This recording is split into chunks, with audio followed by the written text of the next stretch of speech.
Hello friends, எல்லாரும் எப்படி இருக்கீங்க? நல்லா இருக்கீங்களா? வாங்க, இன்னைக்கு நம்ம மாடி தோட்டத்தில் ரெண்டு முக்கியமான விஷயங்களை பற்றி பேச போகிறோம். ஒன்று, ஆடிப்பட்டத்தில் நம்ம விதைச்ச விதைகள் நல்லா முளைச்சு வளர்ந்துருக்கு.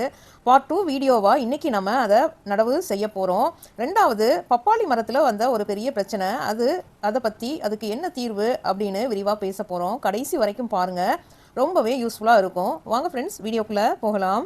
ஃப்ரெண்ட்ஸ், ஆடிப்பட்டத்தில் நிறைய விதைகளை விதைச்சோம். அந்த விதைகள் எல்லாம் நல்லா குவாலிட்டியான விதைகள். அதனால் ரொம்ப நல்லா முளைச்சி அழகான தளிர் விட்டு வளர்ந்துருக்கு. இதை பார்க்கும்போதே ரொம்ப சந்தோஷமாக இருக்குது ஃப்ரெண்ட்ஸ். இந்த ஆடிப்பட்டத்தில் விதைச்ச விதைகள் இப்படி நல்லா முளைச்சதை பார்த்தா இனிமே நல்லதொரு அறுவடை கிடைக்கும்னு ஒரு நம்பிக்கை வருது. இது இன்னைக்கு நம்ம இந்த வெள்ளரி செடிகளை பிரித்து நடவு செய்ய போகிறோம். இந்த வெள்ளரி செடி எவ்வளவு அழகாக சூப்பராக தளிர் விட்டு வளர்ந்துருக்கு பாருங்கள். இதை இப்போது 20 லிட்டர் வாட்டர் கேனில் மாற்றி நடவு செய்ய போகிறோம். நடவு செய்கிறதுக்கு முன்னாடி முதல்ல நம்ம கண்டெய்னரை ரெடி பண்ணிக்கணும். 20 லிட்டர் வாட்டர் கேனை தான் நாங்கள் ரெடி பண்ணியிருக்கோம். அதை இப்போது மண் கலவை என்ன ரேஷியோவில் ரெடி பண்ணணுன்றதை பார்க்கலாம் வாங்க. 50% தோட்டத்து மண் எடுத்துக்கோங்க, 30% மக்கிய தொழு உரம் எடுத்துக்கோங்க, 20% கொக்கோபிட் எடுத்துக்கோங்க. எடுத்துகிட்டு அதில் வேப்பம் புண்ணாக்க ஆட் பண்ணிக்கோங்க. வேப்பம் புண்ணாக்கு இல்லைனா காய்ந்த வேப்பில் கூட நீங்கள் ஆட் பண்ணிக்கலாம். நாங்கள் அதை கலந்து ஒரு வாரம் அப்படியே விட்டு வச்சுருந்தோம். இந்த மண்ணை ஒரு வாரம் விட்டு வச்சதுக்கப்புறம் நாங்கள் கண்டெய்னரில் அதில் மாற்றி வச்சுருக்கோம். கண்டெய்னரில் மாற்றும்போது ஃபஸ்ட்டு அந்த வாட்டர் கேனில் மாற்றும்போது ஃபஸ்ட்டு காய்ந்த இலை சருகுகளை போடுங்க. போட்டுட்டு நெக்ஸ்ட்டு லேயராக நீங்கள் நம்ம கலந்து வச்ச மண் கலவையை ஆட் பண்ணி எல்லா அதுலேயும் நாங்கள் ஃபில் பண்ணி ரெடி பண்ணி வச்சுக்கிட்டோம். நாங்கள் ஆடிப்பட்டத்தில் விதைச்ச விதைகளை மாற்றி நடவு செய்யணும் அப்படின்றதுக்காக. ஸோ மாற்றி நடவு செய்கிறதுக்கு நம்ம ஈஸியாக இருக்கும். முன்னாடியே ப்ரிப்பேர் பண்ணி வச்சா ரெடி பண்ணி வச்சுட்டு இப்போ பாருங்களேன் எவ்வளோ சூப்பராக நம்ம வளர்ந்துருக்கு.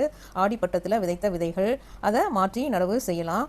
அதற்கு தேர்ந்தெடுத்த இடம் எப்படின்னா, நாங்கள் ஏற்கனவே நான் ஒரு வீடியோ போட்டிருப்பேன். யூபிவிசி பைப்பை பயன்படுத்தி பந்தல் அமைச்சிருக்கோம். அந்த இடத்த தான் நாங்கள் சூஸ் பண்ணியிருக்கோம். அந்த இடத்துல அதுக்கு கீழே நாங்கள் பந்தல் கட்டியிருக்கோம். சைட்லேயும் கட்டியிருக்கோம். பந்தல் கம்பியிலேயே பின்னியிருக்கோம். பர்மனண்ட்டாக இருக்கணுன்றதுக்காக ஏற்கனவே நம்ம மண் நிரப்பி வச்சுருந்த அந்த 6 வாட்டர் கேன்லையும் நான் அங்கேருந்து எடுத்துகிட்டு இப்போது அந்த பந்தலுக்கு கீழே ஒரு நீளமாக ஒரு ரோ ஃபார்ம் பண்ணி இருக்கிற மாதிரி நான் அடுக்கி வைக்கிறேன். பாருங்கள் ஃப்ரெண்ட்ஸ், ஒரே யூனிஃபார்மாக ஒரே வாட்டர் கேனாக அடுக்கி வைக்கும்போது பார்க்குறதுக்கும் நல்லாயிருக்கு. அதுக்கு நேராக நம்ம கயிறு கட்டி அந்த பந்தலில் ஏற்றி விடுறதுக்கும் வசதியாக இருக்கும். எல்லாம் சூப்பராக அடுக்கி வச்சதுக்கப்புறம் நம்ம இப்போ பால்கனியில் விதைச்ச விதைகள் எல்லாம் கேனில் பெயிண்ட் பக்கெட்டில் வச்சிருந்த விதைகள் எல்லாம் சூப்பராக தளிர் விட்டு முளைச்சி வந்திருக்கு. நம்ம அதை எடுத்துகிட்டு இப்போ இந்த 6 வாட்டர் கேன்லையும் நடவு செய்கிறேன். 1 பை 1 ஒவ்வொரு கேன்லையும் 4 செடிகளை நான் நடவு செய்கிறேன். ஏன்னா ஒரு சில செடிகள் வராமல் போகிறதுக்கு சான்சஸ் இருக்குது. அதனால் 4 ஒவ்வொரு கேன்லையும் 4 செடிகளை நடவு செஞ்சு லேசாக அதுலேயும் மண்ணை நல்லா தூவி விட்டுட்டு நம்ம தண்ணி தெளித்து விட்டுற வேண்டியதான், அவ்வளோதான். இதோட நம்ம ஆடிப்பட்டத்தில் விதைச்ச வெள்ளரி விதைகள் நாற்றை பிரித்து நடவு செஞ்சு முடிச்சாச்சு. நெக்ஸ்ட்டு நம்ம இப்போது சொல்ல போகிறது ரொம்ப முக்கியமான விஷயம். நம்ம வீட்டில் பழைய ஃப்ரிட்ஜ் பாக்ஸில் வளர்த்த ஒரு பப்பாளி மரம் இருந்துச்சு. அந்த பப்பாளி மரம் ரொம்ப நல்லா காய்ச்சிட்டு இருந்துச்சு, ரொம்ப ஆரோக்கியமாகவும் இருந்துச்சு. அதில் இருந்த காய்கள் எல்லாம் பழுத்து நான் அறுவடை பண்ண வீடியோ கூட போட்டிருந்தேன். ஆனால் அறுவடை முடிஞ்சதுக்கப்புறம் திடீர்னு பூவே பூக்கலை. சாதாரணமாக பப்பாளி மரம்னா ஒரு அறுவடை முடிஞ்ச உடனே மறுபடியும் பூ பூத்து காய்க்க ஆரம்பிக்கும். ஆனால் இந்த மரத்தில் அது நடக்கலை. ஏறக்குறைய 2 மாதமாக நாங்கள் காத்திருந்தோம். ஒரு பூ கூட எக்ஸ்ட்ரா பூக்கவே இல்லை.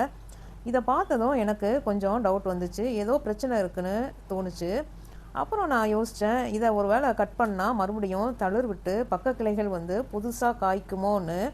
இந்த மாதிரி பப்பாளியை டாப்பை கட் பண்ணால் மறுபடியும் ஆக்டிவாகி வளரும்னு சொல்கிறாங்களே அப்படின்னு நானும் முயற்சி பண்ணலான்னு முடிவு பண்ணேன். அந்த மாதிரி மரத்தை மேலேருந்து கீழே வரைக்கும் கட் பண்ணேன். கட் பண்ணும்போது மெதுவாக வெட்ட ஆரம்பிக்கும் போது தான் தெரிஞ்சுது, ஒரு பகுதி வெட்டி கீழே போடும்போது ஒரு அதிர்ச்சியான விஷயத்தை பார்த்தேன். மரத்துக்கு நடுவில் இருக்கிற முழு பகுதி முழுக்க அழுகி போய் இருந்துச்சு. வெளியிலேருந்து பார்த்தா மரம் நல்லா இருக்கிற மாதிரி தெரியும், ஆனால் உள்ள தண்டு பகுதி முழுக்க அழுகி ரொம்ப ஹோல்ஸாக இருந்துச்சு.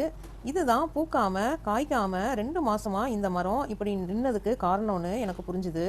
நான் தொடர்ந்து கீழே வரைக்கும் வெட்டிகிட்டே இருந்தேன். கிளியராக நார்மலாக அழுகாமல் அந்த தண்டு பகுதி இருக்கான்னு பார்க்குறதுக்காக.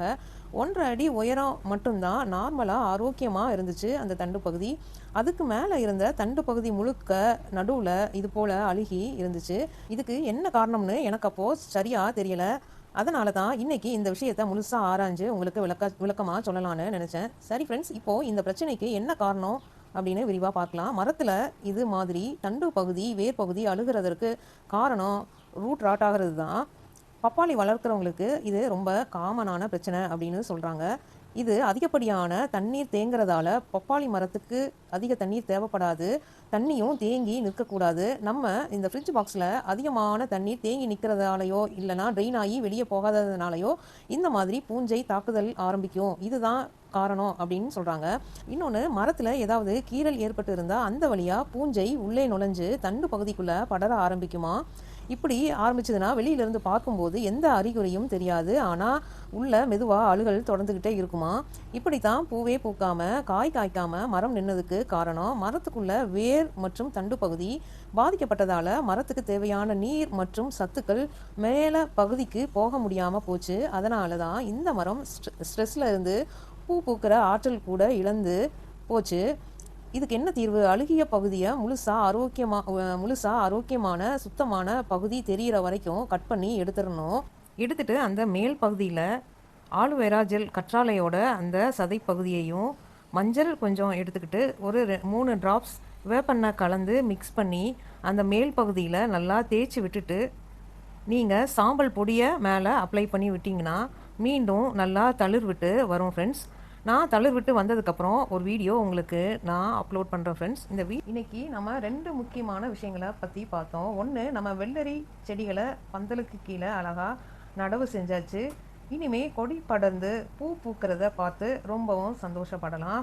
பூ பூத்து காய் காய்க்கிறத பார்த்து ரொம்பவும் சந்தோஷப்படலாம். 2வது, நம்ம பப்பாளி மரத்துக்கு வந்த ஸ்டெம் ராட் பிரச்சனை, அதுக்கு தான் காரணம் தீர்வு எல்லாத்தையும் விரிவாக பார்த்தோம். நீங்களும் உங்கள் தோட்டத்தில் இந்த மாதிரி பிரச்சனை பார்த்தா இமீடியட்டாக அந்த பகுதியை கட் பண்ணி நீங்கள் தூர போட்டுருங்க. கண்டிப்பாக அது திருப்பி தளிர் விட்டு வரும். இந்த வீடியோ உங்களுக்கு பிடிச்சிருந்தா லைக் பண்ணுங்கள், சப்ஸ்கிரைப் பண்ணுங்கள், கமெண்ட் பண்ணுங்கள், உங்கள் தோட்ட அனுபவங்களை பகிர்ந்துக்குங்க. அடுத்த வீடியோவில் வெள்ளரி கொடி படர்ந்ததையும் பப்பாளி தளிர் விட்டதையும் உங்களுக்கு காண்பிக்கிறேன் ஃப்ரெண்ட்ஸ். தேங்க்யூ. Happy gardening.